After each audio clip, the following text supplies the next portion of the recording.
किसी खातून को हल्फ उठवा लिया है जिसका JUIF से ताल्लुक ही नहीं है। मौलाना फजलुर रहमान ने एक ख़त लिखा, ये जिनको आपने MNA डिक्लेयर किया हमारी सीट पे, इनका हमारे साथ ताल्लुक नहीं है। सदफ साहिबा ये गई पेशावर हाई कोर्ट, उन्होंने इनके हक में फैसला दे दिया। तो उन्होंने कहा, आप सोचें कितने ताकतवर लोग हैं इनके पीछे। तो मैंने कहा कौन है वो ताकतवर लोग?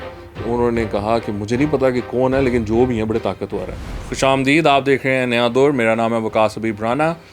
आज आपको एक मैं इंटरेस्टिंग सी कहानी सुनाने जा रहा हूँ जो कि शायद आपको यकीन नहीं आएगा सुनकर।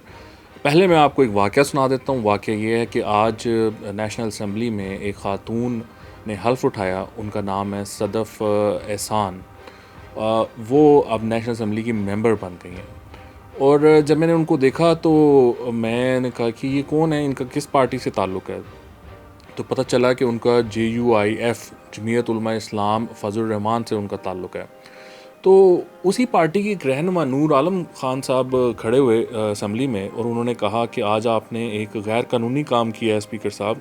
आपने एक ऐसी खातून को हल्फ उठवा लिया है जिसका JUIF से ताल्लुक़ ही नहीं है।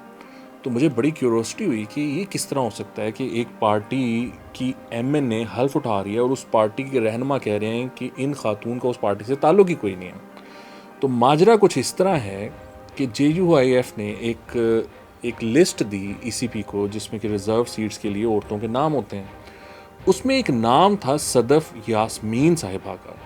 सदफ़ यास्मीन साहिबा का ताल्लुक़ वो ताल्लुक़ तो उनका KP से होगा, बट वो रहती गालबन अब कराची में है फैमिली के साथ। उनका जो नाम था उसके साथ कोई आइडेंटिफिकेशन नहीं थी, यानी कि CNIC नहीं था, कोई पासपोर्ट नंबर नहीं था, कोई डिटेल्स नहीं थी, वालिद का नाम नहीं था। जिससे ये लगता ये है कि उनका नाम तो दे दिया गया, लेकिन सदफ़ यास्मीन साहिबा MNA नहीं बनना चाहती थी। लेकिन एक और ख़ातून जिनका नाम है सदफ़ एहसान, उन्होंने अपना नाम, अपने नॉमिनेशन पेपर्स जमा करवाए और उन्होंने अपना जो पार्टी लिखी वो JUIF लिखी। और उन्होंने ये क्लेम किया कि ये जो लिस्ट पर सदफ़ यास्मीन है, ये दरअसल वो है, क्योंकि दोनों का फ़र्स्ट नेम सिमिलर है। और आप सोचेंगे कि अभी आप सोच रहे होंगे कि यार लास्ट नेम तो डिफरेंट है ना, लेकिन RO साहब जो थे उन्होंने इनको नोटिफाई कर दिया एज MNA। अब जब वो नोटिफाई हो गई तो JUIF ऑफ कोर्स वो पैनिक कर गए। उन्होंने कहा ये कौन है, हम तो एक हिना बीबी हैं, उनको हम बनाना चाहते हैं MNA, तो ये कौन साहिबा हैं सदफ़ एहसान जो कि MNA बन गई हैं। तो मौलाना फजलुर रहमान ने एक ख़त लिखा, एक सॉर्ट ऑफ पटिशन ही आप कह लें, उन्होंने ECP को की कि भैया ये जिनको आपने MNA डिक्लेयर किया हमारी सीट पे, इनका हमारे साथ ताल्लुक़ नहीं है, हम इनको नहीं जानते, ये हमारी नॉमिनी नहीं है, ये हमारी लिस्ट में नहीं है, आप इनको हमारी MNA क्यों कह रहे हैं और आपने नोटिफिकेशन क्यों जारी किया। ECP ने उसकी इनिशियल इन्वेस्टिगेशन की और उन्होंने उनका जो नोटिफिकेशन था MNA का उसको विड्रॉ कर लिया।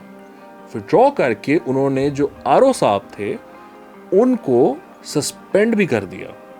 यानी उनके ख्याल में ये इतना बड़ा एक लैप्स था सारे मामले में कि उन्होंने RO को भी सस्पेंड कर दिया और जो खातून थी उनका MNA का नोटिफिकेशन भी वापस ले लिया।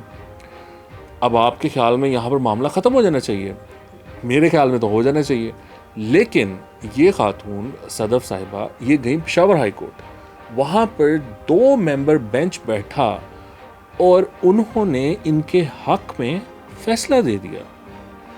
यानी कि वहाँ पर इनके वकील ने सदा ये की कि ये जो मेरी क्लाइंट हैं इनको MNA का ये MNA बन चुकी है, इनका नोटिफिकेशन हो चुका है, और जब एक रिज़र्व सीट पे नोटिफिकेशन हो जाए तो उसको विड्रॉ नहीं किया जा सकता।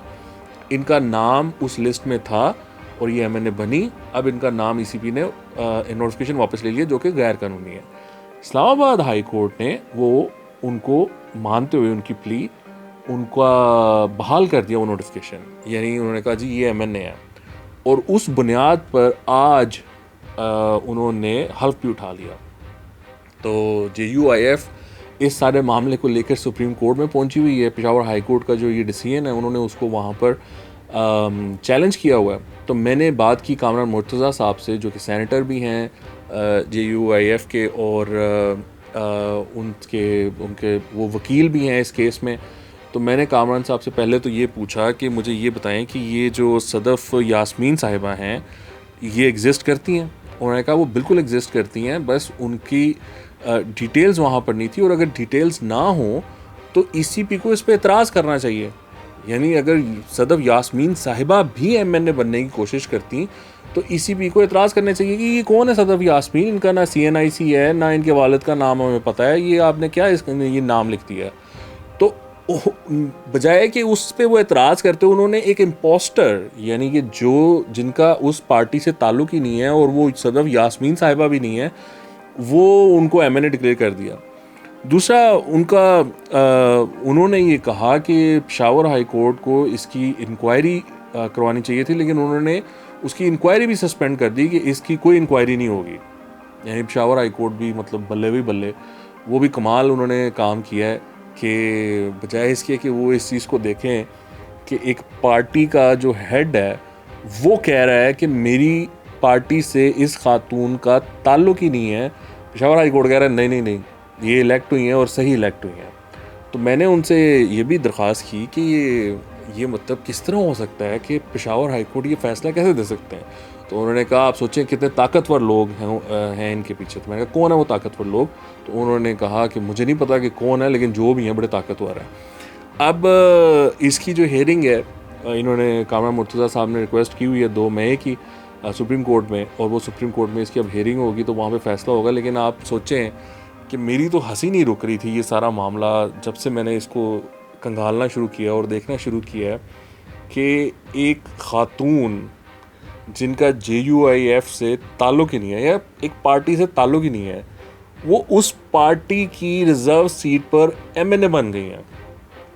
ज़रा आप इसको डाइजेस्ट करने की, प्रोसेस करने की कोशिश करें कि हमारे पाकिस्तान में एक MNA, वो बेसिकली आवाम की रिप्रेजेंटेटिव होती हैं, रिज़र्व सीट पे गई हैं तो औरतों के हकूक़ की को बात करेंगी, औरतों की रिप्रेजेंटेटिव हैं, लेकिन उनको उनकी जो इलेक्शन है वो ही मुतनाज़ा है, उनको उनकी जो इलेक्शन बेसिकली सिलेक्शन है वही मुतनाज़ा है कि उनको उस पार्टी ने नॉमिनेट ही नहीं किया और वो फिर भी MNA बन गई।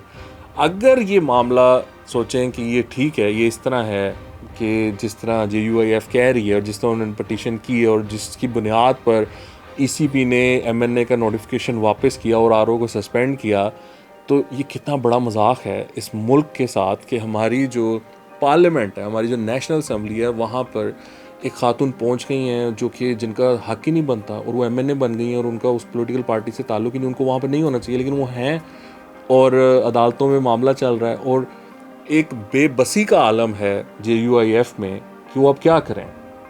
मैंने उनसे कामरान मुर्तज़ा साहब से कहा कि ये तो बड़ी एक मजाक वाली बात है, तो मैं कहा आपको उम्मीद है सुप्रीम कोर्ट से इंसाफ मिलने की। उन्होंने कहा और क्या करें हम, अगर हमें सुप्रीम कोर्ट से इंसाफ नहीं मिलता तो फिर क्या करें हम, मतलब यही उम्मीद है ना कि सुप्रीम कोर्ट इसमें इंसाफ करेगी। आई एम श्योर वो करेंगे। आई कांट बिलीव कि सुप्रीम कोर्ट इसको देखकर वो नहीं ये डिसाइड करेंगे कि नहीं भाई ये सही नहीं हुआ जो भी हुआ है। तो बहरहाल आप इसको ओवरऑल मामले को देखो, मेरे ख्याल से it's extremely funny and sad as well at the same time कि ये ट्रेजिक मामला है कि हमारे यहाँ किस किस्म के मामलात होते हैं, कैसे कैसे लोग कहाँ कहाँ पहुँच जाते हैं, उनका कैसे कैसे जिसको कहते हैं ना फ्लूक लग जाता है। तो ये एक बहुत ही शानदार एग्जांपल है उसकी। उम्मीद करता हूँ कि आपको आज की इन्फॉर्मेशन पसंद आई होगी। प्लीज़ मेक श्योर कि आप हमारे चैनल को सब्सक्राइब करें और अपना कमेंट भी ज़रूर छोड़ें। We would love to hear from you about your feedback. आपके देखने का बहुत शुक्रिया। खुदा हाफ़िज़।